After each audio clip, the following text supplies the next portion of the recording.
Hey guys what's up, स्वागत है आपका मेरे चैनल कूल टेक एवरीथिंग में। तो यार आज हम बात करने वाले हैं फ्लैश के सीजन 8 एपिसोड 8 के बारे में। तो यार अगर तुमने नहीं देखा है तो जाओ जल्दी से जाके देख लो, अमेजन प्राइम पे अभी तक अवेलेबल होगा। और ये एपिसोड काफ़ी ज़्यादा बढ़िया था, मतलब पिछले एपिसोड से काफ़ी ज़्यादा बढ़िया था। और इस वीडियो में एपिसोड 8 से रिलेटेड बहुत सारे स्पॉयलर्स होने वाले हैं, तो जाओ जल्दी से पहले जाके देख लो, उसके बाद मेरी वीडियो देख लेना।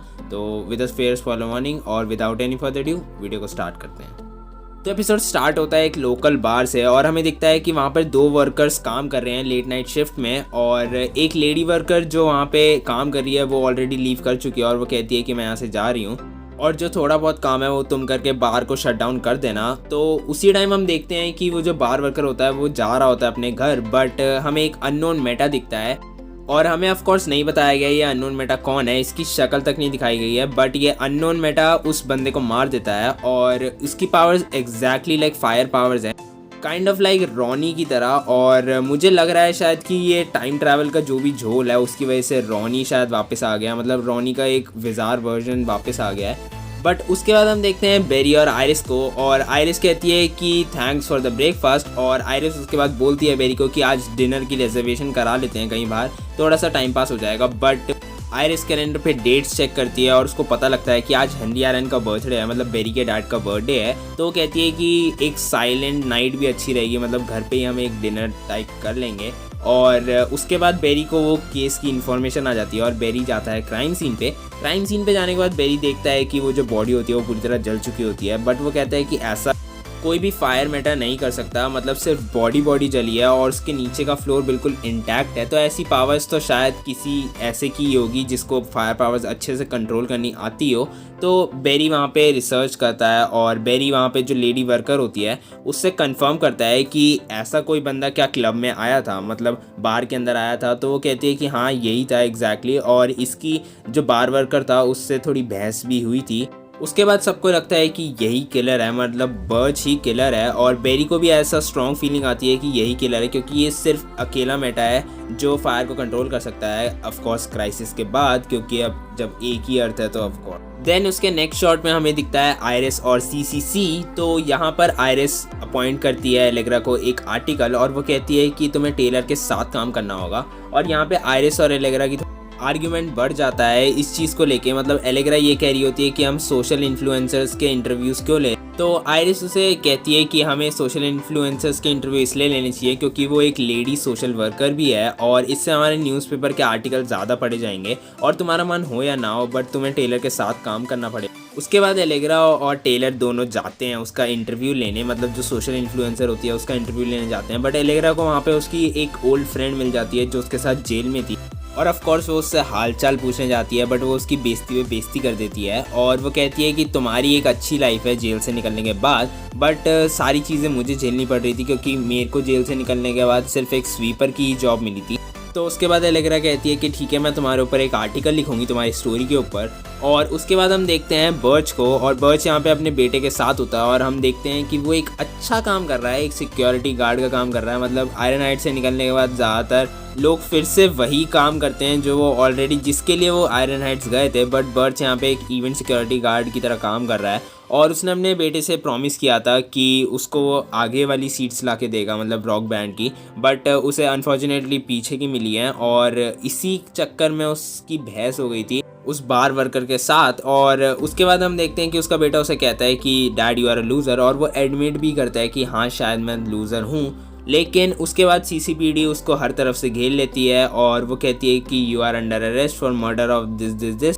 और वो कह रहा होता है कि मैंने कोई भी मर्डर कमिट नहीं किया है, बट वो लोगों को जलाने ही वाला होता है जब वो देखता है कि उसके बेटे को वो लोग उससे ले रहे हैं। बट फ्लैश आके ऑफ कोर्स उन ऑफिसर्स को बचा लेता है और बर्च को वो लोग कस्टडी में ले लेते हैं। और वो बेरी को बार बार बोल रहा होता है, मतलब वो फ्लैश को बार बार बोल रहा होता है कि आई एम इनोसेंट। और बेरी को वही सेम ट्रॉमा याद आता है जो उसके डैड के साथ हुआ था। और ये याद आने के बाद बेरी जाता है सीधा सिसिल के पास और वो सिसिल से बात करता है कि कोई भी ऐसा चांस है कि बर्च शायद इनोसेंट हो, क्योंकि मैंने उसकी आंखों में वही सेम लुक देखा था जो मैंने अपनी डैड की आंखों में देखा था जब मैं एक बच्चा था। और चाहे तुम बिलीव करो या मत करो, बट मुझे लगता है कि बर्च ने एक मर्डर नहीं किया है और उसको जस्ट फ्रेम किया जा रहा है। तो क्या तुम अपनी पावर्स यूज़ करके ये पता लगा सकती हो कि वो सच बोल रहा है या नहीं। बट सेसिल उसे मुंह पे मना कर देती है और वो कहती है कि ये उसके एथिक्स के खिलाफ है। मुझे ये समझ में नहीं आता, जब भी कोई विलन आता है तब इनके एथिक्स कहाँ चले जाते हैं। तब तो ये अपनी पावर्स किसी भी और कहीं भी कैसे भी यूज़ कर सकते हैं, बट जब एक बंदे को बचाने की बात आती है तब इनके एथिक्स बीच में आ जाते हैं। उसके नेक्स्ट शॉट में हम देखते हैं कि सेसिल बात करती है बर्च से और बर्च बोलता है कि मेरा बेटा कहाँ पर है। तो वो कहती है वो सेफ़ है, सोशल सर्विसेज के पास है, मतलब सोशल सर्वर्स के पास है और वो उसे अच्छे सी जगह पे छोड़ देंगे। और वो मॉम के बारे में पूछते हैं उनकी, तो वो कहता है कि उसकी मॉम हमेशा गायब रहती है और मैं इनोसेंट हूँ, तो मुझे यहाँ से जल्दी रिलीज़ करवाओ। बट सेसिल को ऐसा कुछ नहीं लगता और सेसिल कहती है कि शायद बर्च ने ही मर्डर करा है। और इसी चीज़ को लेके बेरी और सेसिल के बीच में बहस हो जाती है बेरी की लैब में। और बेरी कहता है कि ऐसा नहीं हो सकता और मुझे लगता है कि बर्च इनोसेंट है। और उसके बाद हम देखते हैं कि बर्च कस्टडी से भाग जाता है और वो उसी बार लेडी के पास वापस आता है जिसने उसके खिलाफ गवाही दी थी। तो वो कहता है कि तुम्हें वापस लेनी होगी, अपनी जो स्टेटमेंट है वो वापस लेनी होगी, वरना मेरे बेटे का फ्यूचर ख़राब हो जाएगा। और बर्च वहाँ से चला जाता है उसको बिना कुछ कहे और उसके पीछे से वही मेटा आ जाता है अननोन, जिसने उस बार टेंडर को मारा था और वही इस लेडी को भी मार देता है। और ये मेटा जो भी है ये काफ़ी ज़्यादा स्ट्रॉन्ग है क्योंकि किलर फ्रॉस्ट भी इसकी जो फ्लेम्स थी उसको बुझा नहीं पा रही थी अपनी पावर से। तो बेरी लैब में वापस आता है और बेरी टीम से बात करता है, तो पूरी टीम उसके खिलाफ होती है और वो कहते हैं कि शायद बर्च ने ही मर्डर करा है क्योंकि ऐसे कोई भी एविडेंस नहीं है जिससे हम ये प्रूव कर सकें कि बर्च इनोसेंट है। और वो कहता है कि तुम लोगों को मुझ पर ट्रस्ट करना होगा और अनफॉर्चुनेटली भले ही बर्च इनोसेंट हो या ना हो, बट मैं वो प्रूव करके रहूँगा कि वो इनोसेंट है। और जहाँ तक मुझे लगता है कि तुम्हारी हेल्प के साथ या फिर तुम्हारी हेल्प के बिना, चाहे जैसे भी करना हो, मैं उसे प्रूव करके रहूँगा। और सेसिल जो को भेजती है बेरी से बात करने के लिए और जो वापस बेरी की लैब में बेरी से बात करने के लिए। और वो कहता है कि बहुत टाइम हो गया है इस वॉल को देखे हुए, मेरे हिसाब से मैंने शायद ये 8-9 साल पहले देखी थी हेनरी के लिए।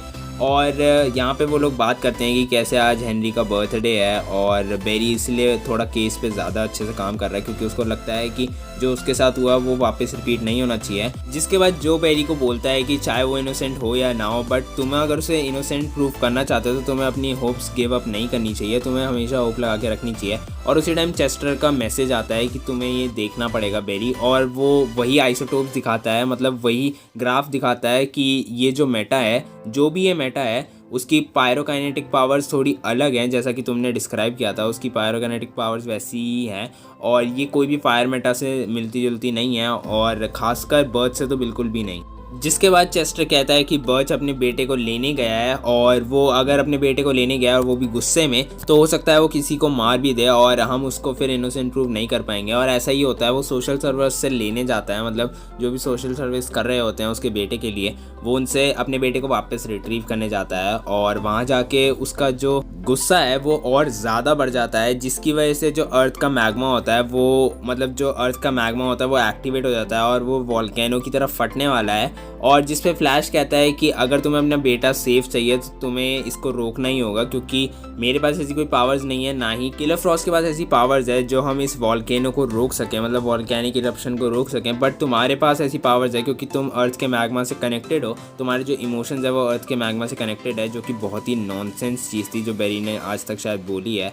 और बेरी जो वाटर सप्लाई, वाटर पाइप्स होती हैं, वो अर्थ के नीचे जाके वाटर पाइप्स को वॉल्केनिक इरप्शंस के साथ जोड़ देता है और जितनी भी हीट एमिट होती है, मतलब जितना भी वाटर वेपर्स निकलते हैं वो सारे बर्च एब्जॉर्ब कर लेता है, जिसकी वजह से उसने थाउजेंड्स ऑफ लाइफ्स बचाई हैं और वो इनोसेंट भी प्रूव हो जाता है। तो वो बेरी को भी थैंक यू बोलता है और सेसिल को भी थैंक यू बोलता है और वो कहता है कि अगर तुम्हें मेरी कभी भी ज़रूरत पड़े तो बेझिझक होकर बुला लेना। और वो कहता है कि हमें तुम्हारी ज़रूरत पड़े या ना पड़े, बट तुम्हारे बेटे को तुम्हारी बहुत ज़्यादा ज़रूरत है। और अब जबकि वो 18 का हो गया है तो उसने वोट दिया है कि वो तुम्हारे साथ रहना चाहता है, तो तुम्हें एक और चांस मिल रहा है, तो उस चांस को खोना मत। और उसके बाद हम देखते हैं कि बेरी, आयरिस, जो और सेसिल मिलके सेलिब्रेट कर रहे होते हैं हेनरी का बर्थडे और वो अपनी सारी मेमोरीज शेयर कर रहे होते हैं जो भी हेनरी आइलैंड की थी। और यहाँ पर एक छोटा सा गैप था इस सीन के अंदर, तो मुझे लग रहा था कि शायद टाइम ट्रैवल की वजह से हेनरी आइलैंड गेट से चलता ना आए कि हे फोक्स व्हाट्सअप, मेरे लिए क्या गिफ्ट्स हैं, तो ऐसा मुझे लगा था बट ऐसा हुआ नहीं। तो उसके बाद एपिसोड ख़त्म हो जाता है और हमें जो नेक्स्ट एपिसोड के लिए क्लिफ हैंगर मिलता है, मतलब जो पोस्ट क्रेडिट सीन मिलता है, वो ये है कि बेरी उस किलर को फाइंड आउट करने की कोशिश उस मेटा ह्यूमन को फाइंड आउट करने की कोशिश कर रहा है जो ये सारे मर्डर्स कमिट कर रहा है। और वो कहता है कि ये जो भी मेटा है ये काफ़ी समझदार है और इसकी पावर्स भी नेक्स्ट लेवल पे हैं और हो सकता है कि शायद हमने ही लेवल अप नहीं किया है, कुछ और भी लोग हैं जिन्होंने लेवल अप किया है। और ये शायद 8वां एपिसोड है और 8वें एपिसोड तक भी ये आर्मेगेडन के इवेंट्स अभी तक चला रहे हैं, मतलब सीरियसली। पर उसके बाद बेरी कहता है कि उन सारे विक्टिम्स का नाम निकालो जिनका मर्डर एक अननोन फायर मेटा ने किया है। और चेस्टर वो निकालने ही वाला होता है और सैटेलाइट से उसकी लोकेशन भी निकालने ही वाले होते हैं, पर इतने में एपिसोड खत्म हो जाता है। तो हो सकता है कि ये नेक्स्ट एपिसोड में हमें क्लिफ हैंगर ही क्लियर होता हुआ मिले कि वो मेटा कौन है, और हो सकता है कि अगले 1-2 एपिसोड्स में भी हमें पता लग जाए। बट अभी फ़िलहाल 2 क्लिफ हैंगर्स चल रहे हैं, एक टाइम ट्रैवल वाला जो कि नोरा और बार्ट करके गए थे, और एक ये नया मेटा वाला, और हो सकता है ये दोनों ही इंटरेस्टिंग हो देखने। तो with that being said video को यहीं पे रैप अप करेंगे। तुम्हें कैसा लगा एपिसोड कमेंट सेक्शन में ज़रूर बताना, अच्छा लगा बुरा लगा जैसे भी लगा हो तो कमेंट सेक्शन में बता देना। और अगर वीडियो अच्छी लगी हो तो प्लीज़ लाइक करना, चैनल को सब्सक्राइब करे बिना कहीं मत जाना। मैं मिलता हूँ अपनी नेक्स्ट वीडियो में। This cool like everything and peace out.